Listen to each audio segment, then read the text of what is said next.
Na terra de Uz, vivia um homem chamado Jó. Era o homem mais rico e justo de todos os seus vizinhos. Ele tinha o que era de maior valor: uma família grande, saudável e uma fé inabalável em Deus. Sua integridade era conhecida por todos. Com a família ao redor, a sua alegria era completa. Antes do amanhecer, Jó buscava os céus em oração, seu coração estando em paz com o Criador.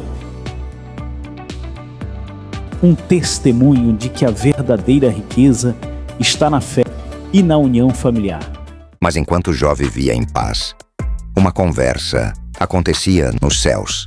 Satanás apareceu diante de Deus e então lançou uma acusação assustadora. Jó só é fiel porque sua vida é boa.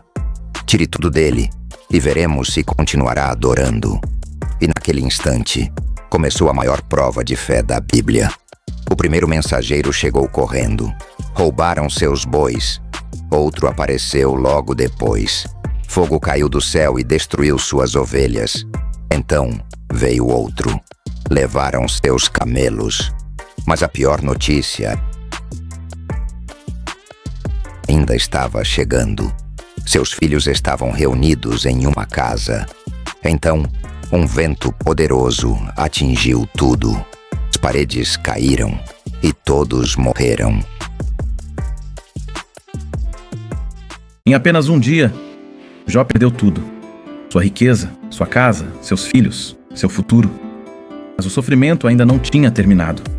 Feridas terríveis cobriram seu corpo inteiro. Dor, febre, fraqueza. Até sua própria esposa perdeu a esperança.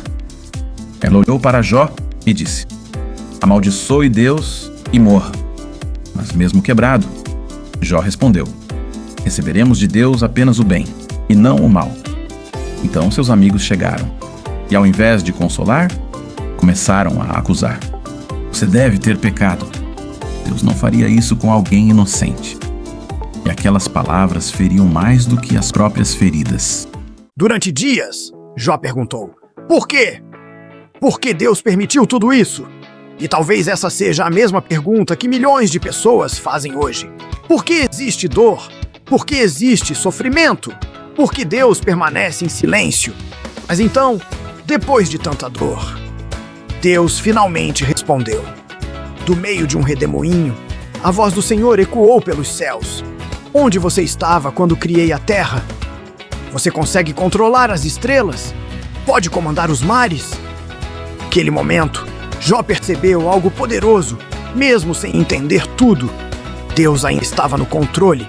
Então, depois da dor, veio a restauração. A Bíblia diz que Deus restaurou tudo o que Jó havia perdido e lhe deu em dobro. Sua honra voltou, sua alegria voltou, sua esperança voltou. A dor não teve a palavra final. E talvez hoje você também esteja vivendo uma batalha difícil. Talvez existam perguntas sem resposta, feridas escondidas, noites silenciosas. Mas a história de Jó deixa uma mensagem poderosa. Deus não abandona aqueles que permanecem firmes. Mesmo no silêncio, Ele continua presente. Mesmo na dor, Ele continua trabalhando. Depois da tempestade, a restauração pode chegar.